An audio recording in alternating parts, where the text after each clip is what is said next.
With all of the bigwigs and power brokers involved with this film, I swear I felt like I was watching the product of a business deal. The sky is gray. Do you think I'm going to let that ruin my day? No way. Hey, that's what I say. Let's go. This is just the moment where I want to speak to all of you drivers out there who, like me, are just trying to get somewhere, skirting the speed limit slightly. Those who drive slow as if they have nowhere to go. I don't know. I have a hard time liking you. Okay? Look at this beautiful hat.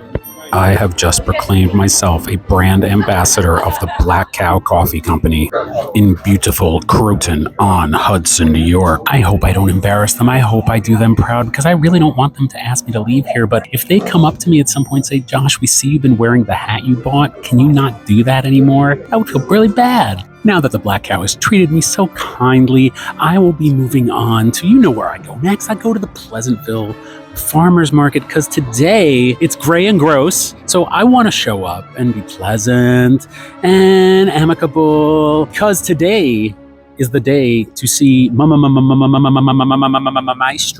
This is the Bradley Cooper starring and directed film that Netflix desperately wants us to believe is going to win all of the awards. I don't care about awards. I care about art. If it's not, scathing. Oh, it's so fun to be scathing. Let's go to a place. Let's go to a ville that is pleasant. I asked last week, is it a town? Is it a hamlet? It's a ville. Let's go. While I was at the Pleasantville Farmers Market, I received a text from my friend Ricky giving me some very constructive feedback about a poem I wrote. I thanked him by sending him a photo of the dark chocolate-covered waffle that I was just about to finish eating. I am also sharing that photo with you. Feel free to screenshot. The eating continues. Eggs from one of the local egg places. What do you call that? A hennery? What is that called? A farm? Chicken farm? And also count them, 4 sauces. This thing is gonna be good though. Oh yeah, there's onions on this thing too. Bradley Cooper, you better keep me awake, dude.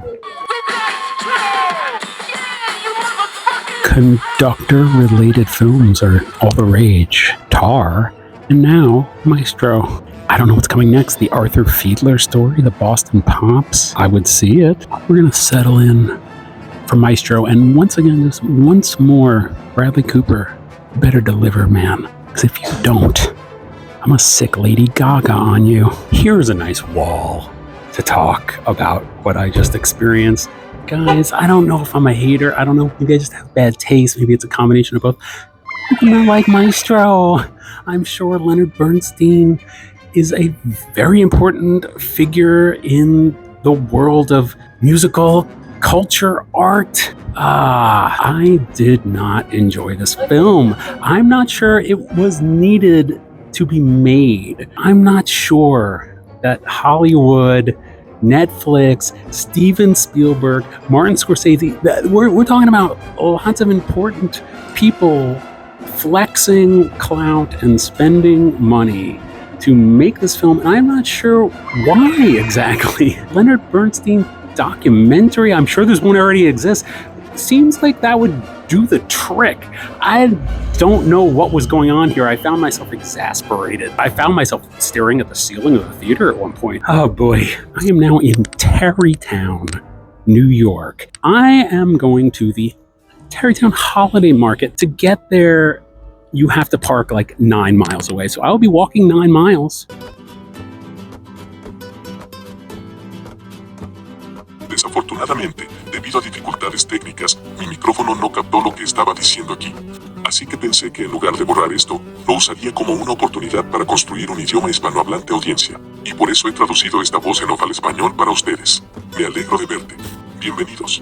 Les deseo alegría, paz en la tierra y felices fiestas. Golden hour, baby. Lovely chat with the person who's parked next to me about the intense workout it takes to get to the parking lot here in Tarrytown. Do you think I came to Tarrytown just to go to this farmer's market? I came here to get donuts. I had the unbelievable privilege of meeting the actual sweet and salty queen. I was gifted a free chocolate chip cookie, and I would show you that, but it's gone. I am going home, and I am going to ruminate about Maestro and how Bradley Cooper screwed me royally today. You screwed me, Bradley. The hike up to the parking lot did provide this amazing view, but then these steps reminded me of Father Karras's fatal tumble in The Exorcist. With all of the bigwigs and power brokers involved with this film, I swear I felt like I was watching the product of a business deal. This is not to say every movie isn't the product of a business deal. I felt like this film did the math before they did anything else. I felt like the filmmakers expected us to know Leonard Bernstein's story before going in to see this film. I didn't. I knew very little. That left me pretty damn confused throughout. When I go to a movie, I don't want to have to do research or see the movie before I see the movie. Is that the new thing? Is there going to be pre-movies?